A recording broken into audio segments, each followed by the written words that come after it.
السلام علیکم ورحمۃ اللہ وبرکاتہ۔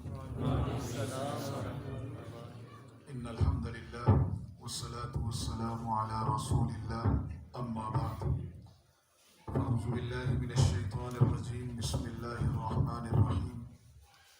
ما كان محمد ابا احد من رجالکم ولکن رسول اللہ وخاتم النبیین۔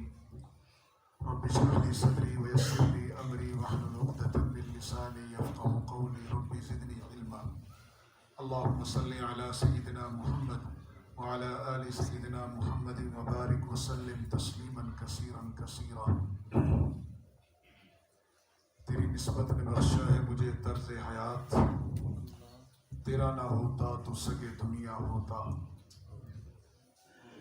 کی محمد سے وفا تو نے تو ہم تیرے ہیں، یہ جہاں چیز ہے کیا لوح و قلم تیرے ہیں۔ واجب الاحترام حضرات علماء کرام، مشائخ عظام، تحریک تحفظ ختم نبوت آزاد کشمیر کے زیر انتظام 3 روزہ تحفظ ختم نبوت و رد قادیانیت کورس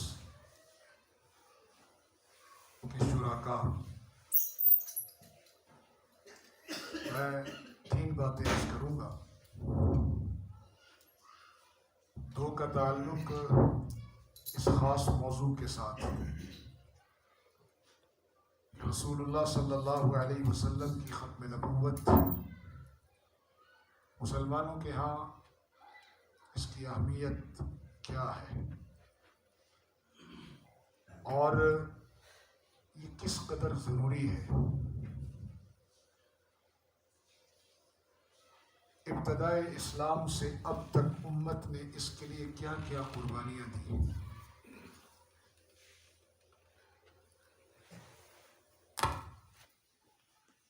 اور ایک بات عمومی ہے کہ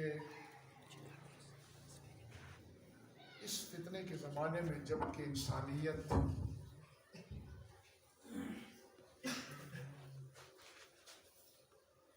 شیطان اور شیطان کے پیروکاروں کے ہاتھوں اغوا ہو چکی ہے، اور ایک بہت بڑی محنت دجال کے پیروکار بہت منصوبہ بندی اور تدبیر کے ساتھ کر رہے ہیں، اس کا مقابلہ یہ امت کیسے کر سکتی؟ پہلی بات تو یہ سمجھ لیں کہ رسول اللہ صلی اللہ علیہ وسلم کی ذات اقدس ہماری جان، مال، آل، اولاد، کل جہان سے زیادہ اگر ہمارے لیے مقدم اور محبوب نہیں ہے تو ہم ایمان کی معراج نہیں پا سکتے۔ میں بہت غیر جذباتی انداز میں خالص نظریاتی لہجے میں بات سمجھانا چاہتا ہوں۔ ہمارے ہاں سمجھانے کے لیے کہا جاتا ہے مسئلہ ختم نبوت۔ میں اس کو ذرا دوسرے انداز سے عرض کر رہا ہوں، یہ مسئلہ نہیں ہے،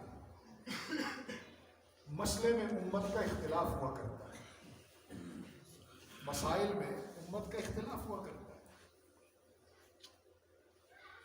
یہ تو چونکہ اس زمانے میں مرزا غلام احمد قادیانی لعنت اللہ علیہ کی شکل میں امت کو ایک مسئلے کی شکل میں سامنے آیا ہے تو اس لیے مسئلہ کہا جاتا ہے۔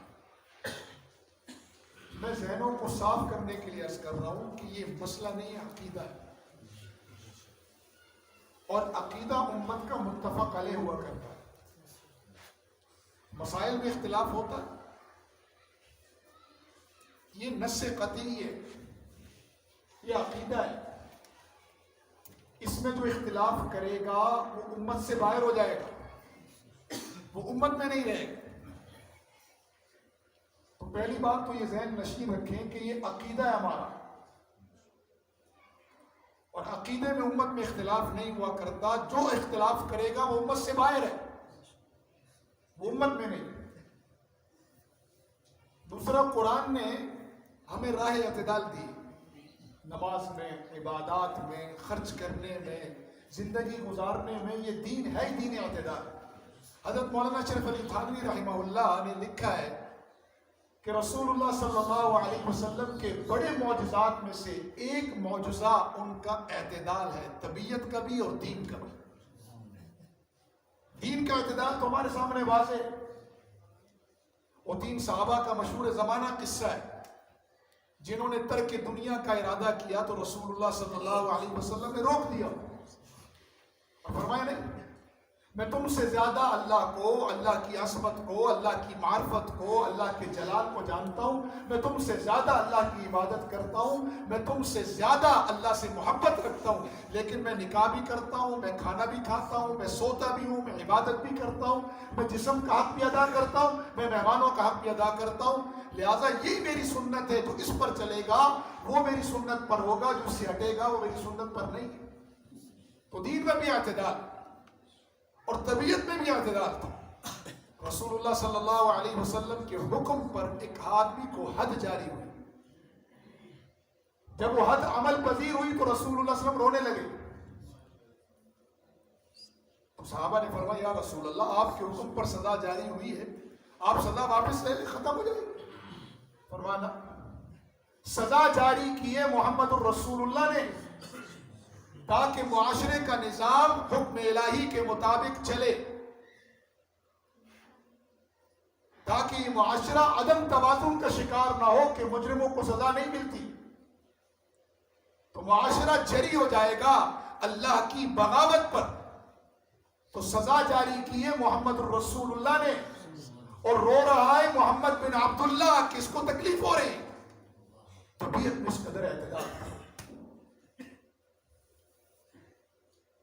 اس دین اعتدال کے باوجود ایک جگہ ایسی ہے جہاں امت کو انتہا کا حکم ہے، وہاں اعتدال نہیں چلے گا۔ ہر چیز میں اعتدال کا حکم، نمازوں میں اعتدال کا حکم، کھانے پینے میں اعتدال کا حکم، خرچ کرنے میں اعتدال کا حکم۔ پوری ایک تفصیل ہے قرآن میں، احادیث کی کتب میں۔ لیکن رسول اللہ صلی اللہ علیہ وسلم کی ذات اقدس پر اس امت کو واضح کہا گیا ہے کہ النبی اولا بالمؤمنین من انفسہم، تم پر تمہاری جانوں سے زیادہ آقا کریم صلی اللہ علیہ وسلم کا حق ہے۔ آپ دیکھ لیں فقہاء کا متفق علیہ مسئلہ ہے کہ کسی آدمی کو معدے کا السر ہے یا شوگر بہت زیادہ ہے، وہ روزہ نہیں رکھ سکتا، تو روزہ کس کا حکم ہے؟ جی کس کا حق ہوا یہ؟ اللہ کا حق۔ طبیب کہہ دے کہ روزہ نہیں رکھنا، ہماری جان کو خطرہ ہے، امکان ہے نا جان جانے کا، جان گئی تو نہیں ہے، یقین تو نہیں ہے نا جی، خطرہ ہے۔ شریعت کہتی ہے تمہاری جان کو خطرہ ہے، روزہ معاف، اللہ کا حق معاف، جان بچاؤ۔ آنکھ کا آپریشن کروایا، آنکھ جان نہیں ہے، جسم کا ایک عضو ہے، حصہ۔ طبیب کہتا ہے سجدہ نہیں کرنا، بینائی جانے کا خطرہ ہے، جان نہیں جا رہی، کیا جا رہی؟ بینائی جانے کا، یا مرض بڑھ جانے کا خطرہ ہے۔ تو اسلامی طبیب یہ کہہ دے تو فقہاء فرماتے ہیں سجدہ معاف، اشارہ کرنا، سجدہ کس کا حق تھا؟ معاف، ختم۔ علی ھذا القیاس تمام مسائل اسی طرح کہ جب بھی اللہ کا حق اور بندے کی جان کا معاملہ آیا، اللہ نے فرمایا نماز معاف، روزہ معاف، متبادل اختیار کرو، اشاروں سے پڑھو، اشاروں سے بھی نہیں پڑھ سکتے، اتنی جان کمزور ہے، فرمایا فدیہ دے دو، نماز معاف ہے، روزہ معاف ہے، فدیہ دے دو۔ لیکن یہی دین، یہی اللہ جو اپنا حق چھوڑ رہا ہے، جب بات آمنہ کے در یتیم کی آتی ہے، جب بات محبوب کبریا کی آ رہی ہے، تو یہ ہمیں حکم دے رہا ہے النبی اولا بالمؤمنین من انفسہم۔ یہ عقیدہ سمجھنے کی بات ہے، یہ مسئلہ سمجھنے کا ہے۔ ہمیں یہ واحد مقام ہے جہاں انتہا کا حکم ہے، آخری حد پر جانے کا حکم ہے ہمیں۔ وہ کون سی جگہ ہے؟ وہ رسول اللہ صلی اللہ علیہ وسلم کی ذات اقدس. میری جان کو خطرہ، اللہ کا حق معاف. میری آنکھ کو خطرہ، اللہ کا حق معاف. لیکن میری جان کے ٹکڑے ہونے کا خطرہ نہیں، یقین ہو کہ یہ ٹوٹے ٹوٹے ہو جائے گی، یہ فنا ہو جائے گی. اور دوسری طرف رسول اللہ کی ناموس ہو، رسول اللہ کی عزت ہو، تو مجھے حکم یہی ہے ٹکڑے کروا لینا، رسول اللہ کی ناموس پر آنچ نہ آنے دینا. اور یہی صحابہ کا طرز عمل ہے، یہی صحابہ کا طرز عمل ہے. اگر یہ نہیں رہے گا اس امت میں ایمان نہیں رہے گا. تھرمامیٹر نہیں ہے کوئی ایمان ناپنے کا، کوئی تھرمامیٹر نہیں ہے. ایک تھرمامیٹر ہے جس کی کفر کو بھی سمجھ آئی ہے، مسلمانوں کو نہ جانے کیوں سمجھ نہیں آ رہی. مسلمانوں کا ایمان ناپنے کا یا خود اپنا ایمان ناپنے کا ایک تھرمامیٹر ہے کہ رسول اللہ صلی اللہ علیہ وسلم کی ذات سے اس صاحب ایمان کا کتنا تعلق ہے. اگر یہ اپنی جان، اپنی مال، اپنی اولاد کالی کملی والے پر قربان کرنے کے لیے تیار ہے تو ایمان کامل ہے. آپ دیکھیں نا، حبیب ابن زید ہے، رسول اللہ صلی اللہ علیہ وسلم نے سفیر بنا کر بھیجا مسیلمہ کذاب کے پاس کہ جاؤ جا کر اس کو میرا پیغام دو کہ میں آخری نبی ہوں، اپنی جھوٹی نبوت کے دعوے سے توبہ کرے. حبیب ابن زید رسول اللہ صلی اللہ علیہ وسلم کا خط لے کر مسلمہ کذاب کے پاس پہنچتے ہیں. یہ وہ شخص ہے جس کا ذاتی اپنا قبیلے کا لشکر، جیسے لوگ کہتے ہیں نا کہ اس کے اپنی برادری کا اتنا ووٹ ہے. باہر کے لوگ، باہر کے فینس، باہر کے فالورز، وہ اس کے نظریے کے ساتھ جڑنے والے وہ چھوڑ دو، اس کی اپنی برادری کا اتنا ووٹ ہے. تو اس کا اپنا ذاتی قبیلے اور برادری کا لشکر 40,000 افراد پر مشتمل تھا. باقی لوگ چھوڑ دیں، جو اس کی جھوٹی دعوت پر آئے تھے، لالچ پر آئے تھے، وہ الگ ہے. مسلمہ نے کہا کہ کل دربار میں ختم ہوگا تمہارا. اگلے دن حبیب ابن زید رضی اللہ تعالیٰ عنہ کو بلایا گیا. تو مسلمہ نے خط لینے کے بعد کہا کہ پہلے یہ بات ایک طرف رکھو، یہ بتاؤ میری نبوت کے بارے میں کیا کہتے ہیں. شریعت جان بچانے کا حکم دیتی ہے نہیں دیتی؟ کلمہ کفر کی اجازت دیتی ہے نہیں دیتی؟ لیکن معاملہ رسول اللہ کی ذات اقدس کا تھا. صحابہ ہمارے لیے معیار ہے یا نہیں ہے؟ جی، فَإِنْ آمَنُوا بِمِثْلِ مَا آمَنْتُمْ بِهِ، جب ہم ان جیسا ایمان لائیں گے فَقَدْ اهْتَدَوْا، تب ہدایت ملے گی. صحابہ ہمارے لیے معیار ہے، نمونہ ہے. فقہاء اجازت دے رہے، کلمہ کفر کی اجازت ہے، لیکن معاملہ رسول اللہ کا حبیب ابن زید نمونہ بن رہے.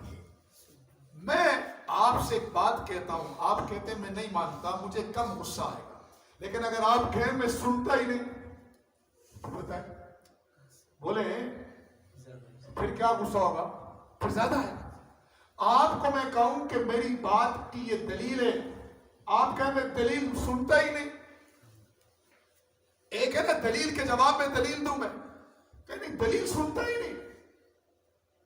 رسول اللہ صلی اللہ علیہ وسلم کی ذات اقدس پر اگر مگر نہیں چلے گا. میں آپ سے پوچھتا ہوں، 2 اور 2 4 ہوتے ہیں یا 5؟ میں سر پر قرآن رکھ کر کہوں 2 اور 2 5 ہوتے ہیں، مان لو گے؟ میں قسم کھا کر کہوں 2 اور 2 4.5 ہوتے ہیں، مان لو گے؟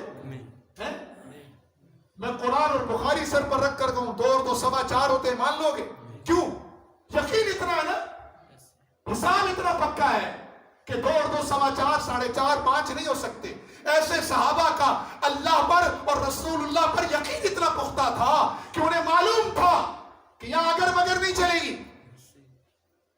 چنانچہ حبیب ابن زید نے یہ نہیں کہا کہ میرے نبی علیہ الصلوۃ والسلام قرآن لائیں تو بھی کوئی معجزہ دے، میرے نبی کے ہاتھوں میں کنکر بولیں تو بھی کچھ بلوا، میرے نبی کے اشارے پر درخت چلیں تو بھی کچھ کر، میرے نبی نے چاند کے ٹکڑے کیے تو بھی سورج کے ٹکڑے کر تو میں تجھے نبی مان لوں. نہ نہ نہ نہ، دلیل تک نہیں مانگی. اسی لیے فقہاء نے یہ مسئلہ لکھا ہے کہ مسلمان ہو کر اگر کسی نے ختم نبوت کی دلیل مانگی تو اس نے کفر کیا، اس نے کفر کیا. کافر دلیل مانگے تو سمجھ میں آتا ہے، اسے دلیل دیں گے. میں یہاں ایک جملہ کہا کرتا ہوں اکثر، جنہوں نے مرزا کے کفر پر دلیل چاہیے مسلمان ہو کر. دیکھو دلیل کی دنیا سے میں فرار نہیں اختیار کر رہا. میرے جد امجد مولانا انور شاہ کشمیری ہیں تو دلیل کی دنیا کے بادشاہ تھے. میرا مذہب اقرا بسم ربک الذی سے خلق سے شروع ہوتا ہے. یرفع اللہ الذین آمنوا منکم والذین اوتوا العلم درجات پر جا کر بتاتا ہے اور پھر واضح کر دیتا ہے هل یستوی الذین یعلمون والذین لا یعلمون. علم کی نفی نہیں ہے، علم کے درجے. لیکن میں ایک مسئلہ سمجھانا چاہ رہا ہوں، عقیدے کی بات سمجھانا چاہ رہا ہوں.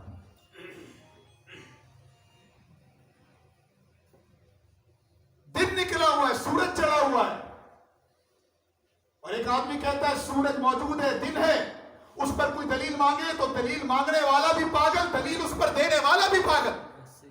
ہاں نابینا ہو، اندھا ہو، اسے نظر نہیں آ رہا سورج، وہ پوچھے کہ سورج نکلا یا نہیں نکلا تو اسے دیا جائے گا. کافر پوچھے کہ رسول اللہ خاتم النبیین ہے یا نہیں، وہ اندھا ہے، اسے بتایا جائے گا بھی خاتم النبیین ہے. مسلمان ہو کر دلیل مانگے. میں اکثر ختم نبوت کے احباب سے کہا کرتا ہوں کہ انہیں دلائل کے انبار سے ضرور لیس کرو، لیکن انہیں دلائل کے ساتھ عشق کا نشہ دو. رسول اللہ کی ذات کا معاملہ بغیر عشق کے سمجھ نہیں آ سکتا. جس کو اللہ کے نبی سے عشق نہیں، محبت نہیں، اس کا ایمان کامل نہیں ہو سکتا.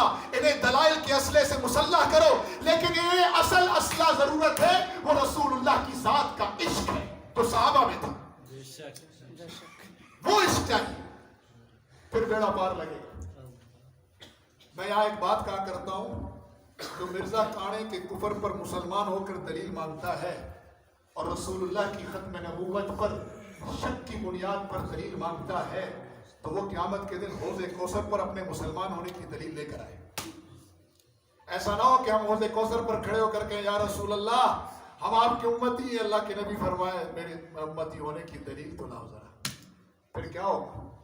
جو شخص چاہتا ہے کہ حوض کوثر پر مجھ سے دلیل نہ مانگی جائے، میرا ایمان قبول کیا جائے، وہ یہاں پر آقا کو بغیر دلیل کے خاتم النبیین مانگے.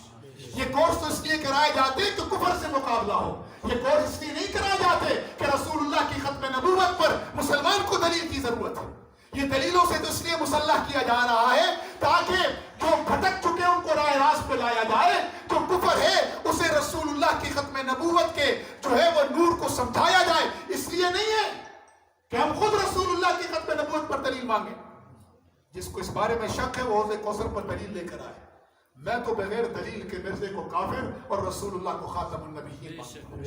ہمیں اپنی نسلوں میں یہ عشق کی انتہا ڈالنی پڑے گی. رسول اللہ کی نسبت کا یہ عشق دینا پڑے گا.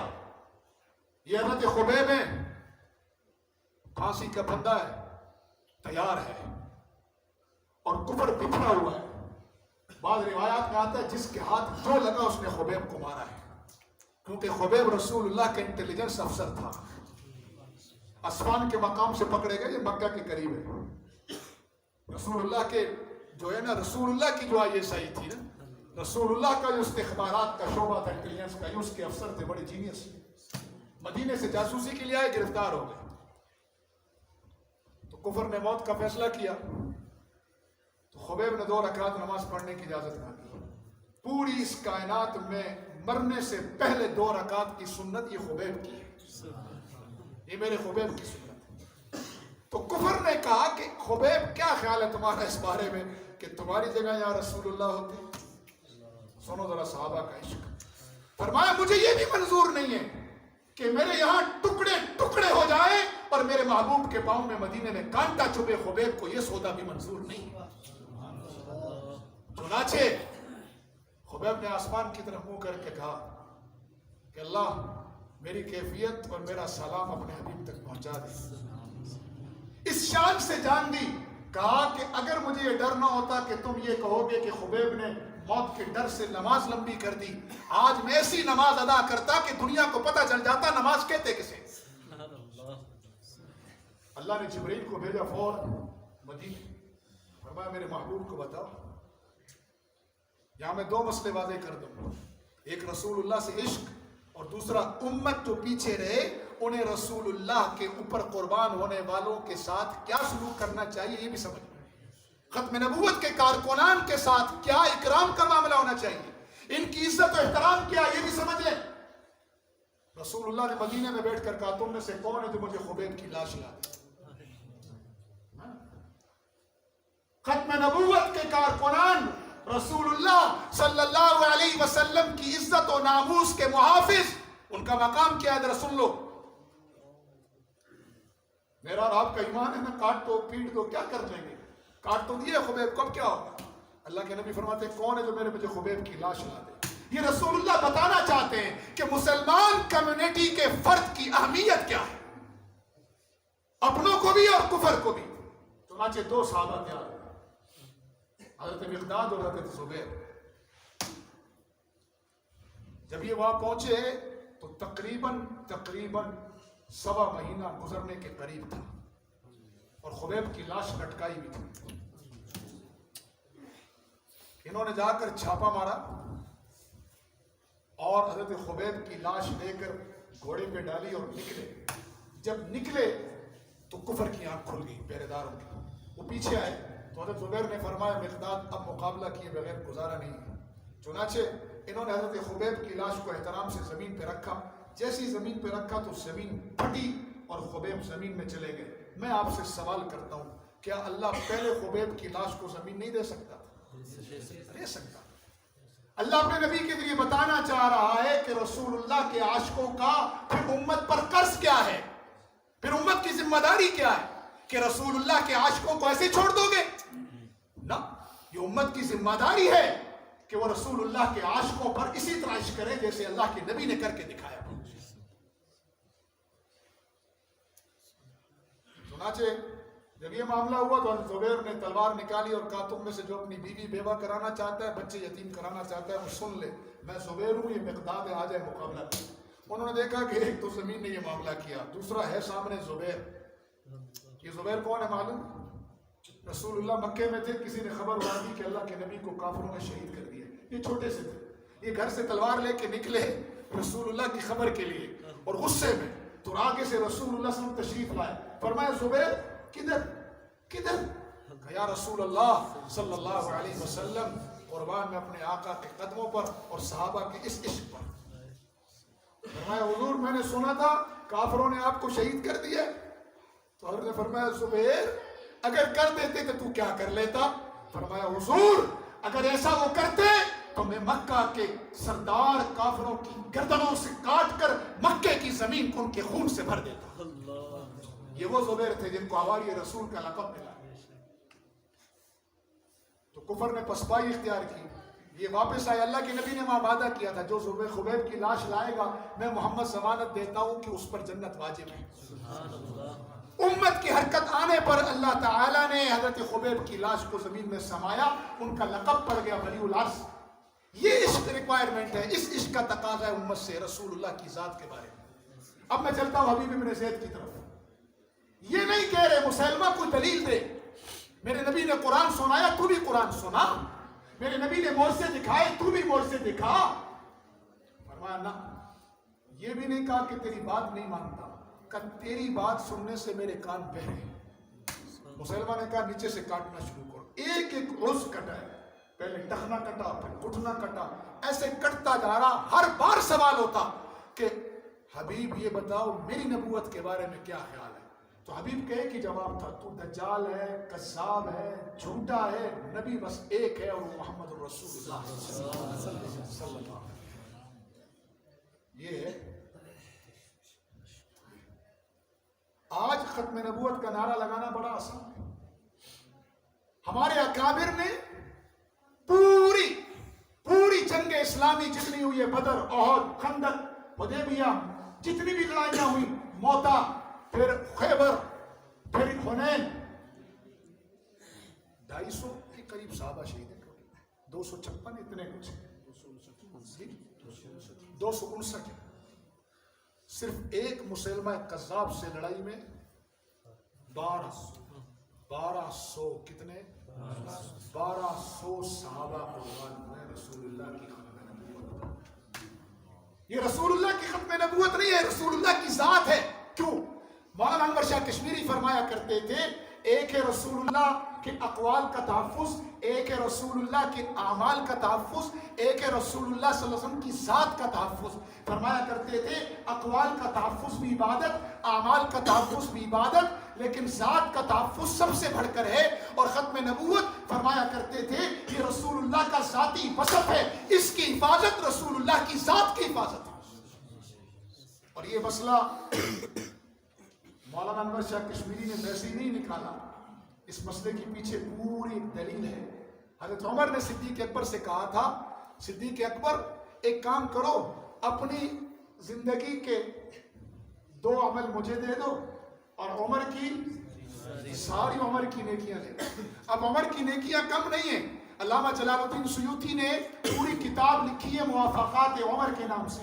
خود سیدنا عمر فرماتے ہیں 3 مرتبہ اللہ کا قرآن میری تائید میں اترا ہے، براہ راست میری تائید میں اترا ہے. حرم کی نماز عمر کا صدقہ جاری ہے، اذان عمر کا صدقہ جاری ہے. کیا کچھ ہے جو میں گنواؤں، اس میں کوئی موضوع نہیں ہے. کیوں عمر کہہ رہے ہیں عمر کی ساری عمر کی نیکیاں لے لے، مان کیا رہے ہیں بدلے میں؟ فرمایا دو چیزیں دے دو، ایک وہ غار سور کی رات دے دو اور ایک مسلمہ کذاب سے جہاد والا دن مجھے دے دو. بس یہاں آ کر مولانا انور شاہ کشمیری نے یہ نہیں کہا ایسے ہی، یہاں آ کر فرمایا ہے کہ رسول اللہ کی ختم نبوت کا تحفظ ذات کا تحفظ ہے. غار سور میں ذات کا تحفظ ہوا تھا اور حدیقت الموت میں مسلمہ کذاب سے جہاد کے دوران رسول اللہ کی ختم نبوت کا تحفظ ہوا تھا. ختم نبوت کا تحفظ ذات کا تحفظ ہے. بات سمجھ میں آ رہی ہے نہیں آ رہی؟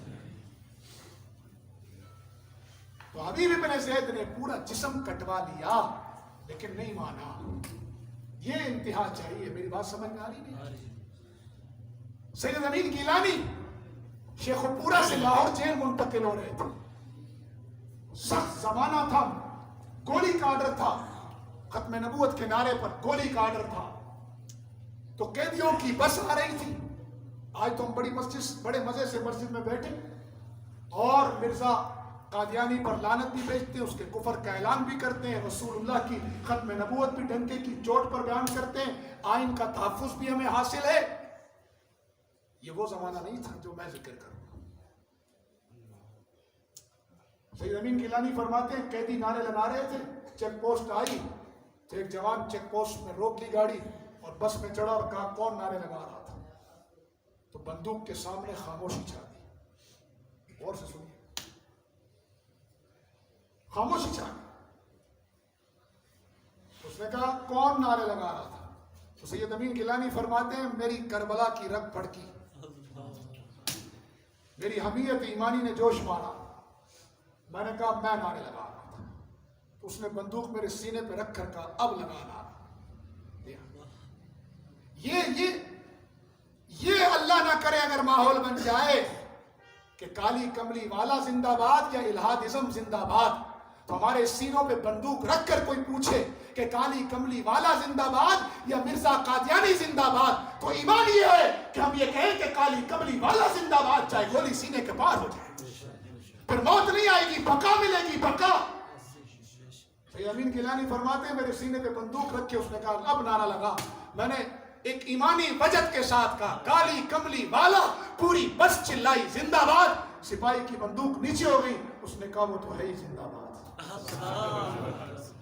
نعرہ تکبیر، اللہ اکبر، نعرہ رسالت، مسئلہ سمجھ میں آیا یا نہیں آیا؟ رسول اللہ صلی اللہ علیہ وسلم کی ختم نبوت عقیدہ ہے ایک. سارا زمانہ اس پر قربان ہو سکتا ہے، رسول اللہ کی ختم نبوت پر کمپرومائز نہیں.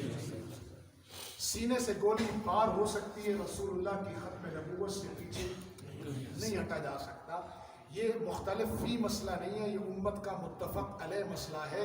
دین کے بنیادی 4 ماخذ ہیں، قرآن، سنت، اجماع اور قیاس.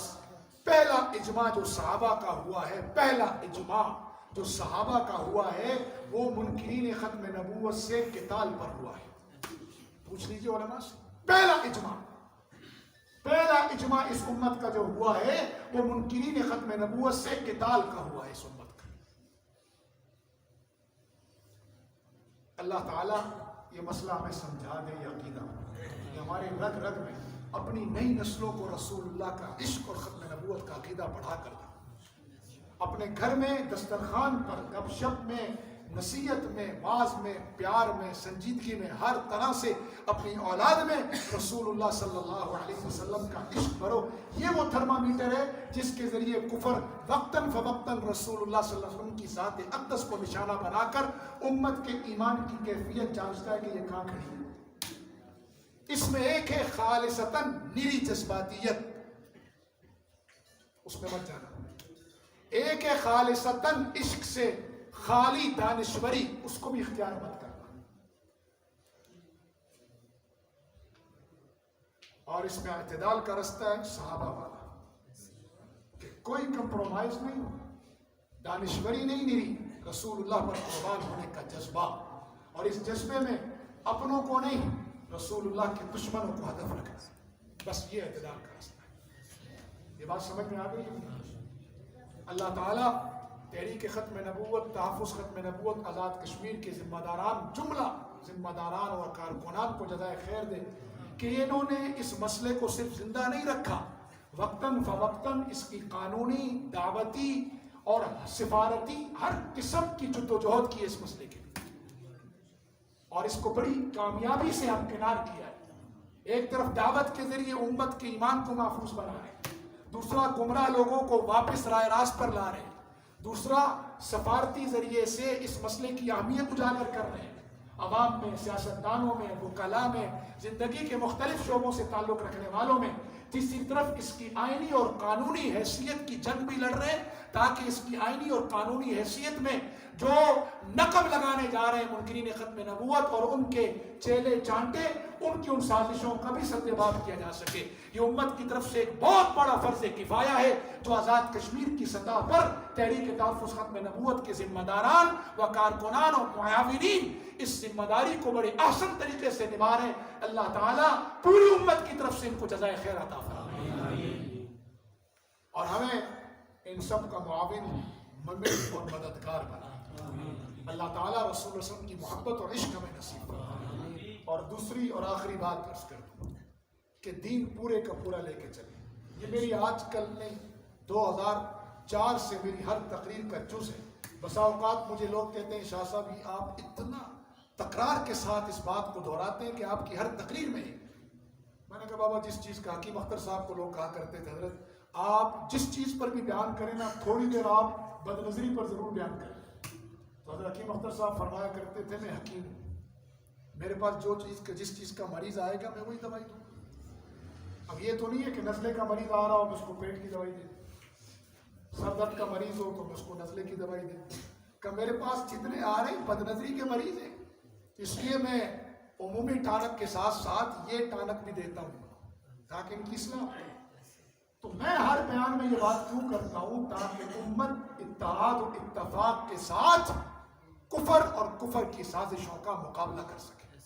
وہ بات یہی ہے کہ دین میں امت میں اتحاد کا 4 نکاتی فارمولہ ہے جو میرے شیخ حضرت سید مفتی سید مختار الدین شاہ صاحب دامت برکاتہم ایک عرصے سے اس فارمولے کو لے کر چل رہے ہیں، اور علماء کا فرمانا ہے کہ حضرت کا یہ فارمولہ الہامی ہے۔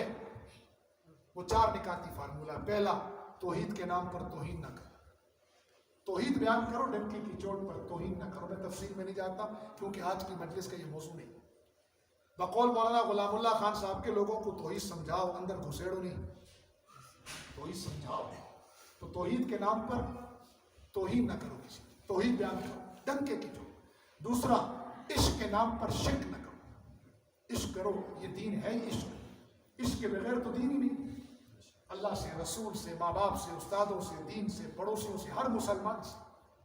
تیسرا فروعی مسائل میں اپنی ہی رائے کو حق قرار نہ دو، تمام وہ فروعی مسائل جو نصوص قطعی ہیں ان پر تو کوئی کمپرومائز نہیں، وہ تو نصوص قطعی ہیں، وہ تو قرآن و سنت سے ثابت ہے۔ جو نصوص قطعی نہیں ہیں، فروعی مسائل ہیں، ان میں اپنی رائے بیان کرو، لیکن دوسروں کی رائے کو کفر نہ کہو، دوسروں کی رائے کو یکسر رد نہ کرو، اپنی رائے کو ہی حق نہ کہو وہ میری رائے یہ اور دوسرے علماء کی رائے۔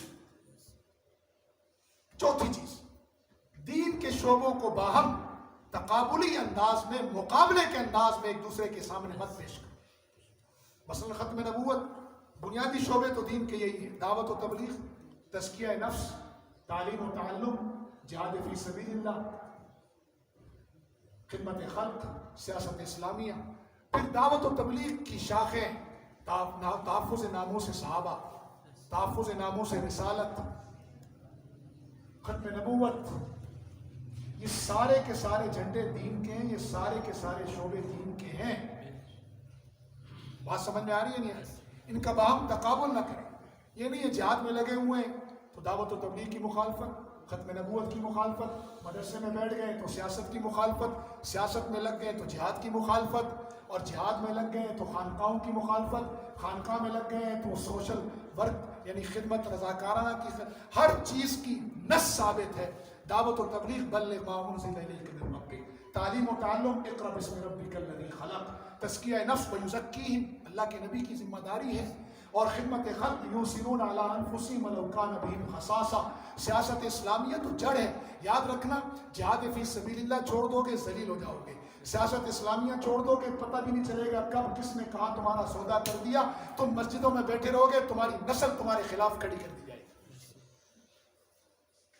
خدمت خلق چھوڑ دو گے، غیر آئیں گے، منہ میں نوالا ڈالیں گے، ایمان لے جائیں گے۔ پوچھو ان سے کیا ہو رہا ہے کوٹلی میں، کیا ہو رہا ہے بنگلہ دیش میں؟ 20,000 خاندان کافر کر دیے گئے۔ تعلیم و تعلم چھوڑ دو گے، گمراہ ہوں گے، گمراہ کریں گے، دین میں رسوخ فی العلم ختم ہو جائے۔ تزکیہ نفس چھوڑ دو گے، جسم ہوگا جان نہیں ہوگی، اس بے جان جسم ہوگا، فالح زدہ لے کر کیا کرو؟ نہ جہاد قبول ہوگا، نہ دعوت و تبلیغ قبول ہوگی، نہ سخاوت و خدمت خلق قبول ہوگی۔ ہر چیز کی اپنی اہمیت۔ میری 100 آنکھیں ہو جائیں، ہاتھ کا کام نہیں کر سکتے۔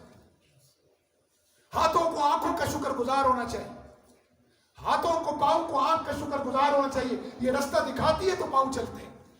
ہمیں ایک دوسرے کا شکر گزار ہونا چاہیے کہ ہم صحابہ کی طرح سارے کام نہیں کر سکتے۔ میرے کچھ بھائیوں نے ختم نبوت کا جھنڈا اٹھا لیا، میں ان کا شکر گزار ہوں۔ میرے کچھ بھائیوں نے علم جہاد بلند کر رکھا ہے، میں ان کا شکر گزار ہوں۔ میرے کچھ بھائی سیاست اسلامیہ کر رہے ہیں، میں ان کا شکر گزار ہوں۔ میرے کچھ بھائی امت میں تزکیہ نفس کی محنت کر رہے ہیں، میں ان کا شکر گزار ہوں۔ میرے کچھ بھائی تصوف میں اور تعلیم و تزکیے کی محنت کر رہے ہیں، امت میں تعلیم کو عام کر رہے ہیں، مجھے ان کا شکر گزار ہونا چاہیے۔ میرے کچھ بھائی خدمت خلق کر رہے ہیں، مجھے ان کا بھی شکر گزار ہونا چاہیے، کیونکہ یہ دین کا سارا کام ہے۔ اگر میرے دوسرے بھائی نے جھنڈا تھاما ہے، سمجھو جھنڈا میرا تھا، تھام اس نے لیا۔ یہ روش چھوڑ دو کہ ایک شعبے میں لگ کر دوسرے کی برائی، دوسرے پہ تنقید کہ نہیں جو میں کر رہا ہوں یہی دین ہے، تو دوسرا کر رہا ہے وہ دین نہیں ہے۔ اللہ تعالیٰ عمل کی توفیق نصیب، اللہ تعالیٰ اس کورس کی برکات صرف مظفر آباد کو نہیں پورے کشمیر کو، پوری امت کو نصیب فرمائے۔ اللہ ہمیں رسول اللہ صلی اللہ علیہ وسلم کی سچی محبت نصیب فرمائے۔ اللہ ہمیں اتحاد و اتفاق علی منہج سلف ہمیں نصیب فرمائے، دین پر استقامت نصیب فرمائے۔ وآخر دعوانا ان الحمد للہ۔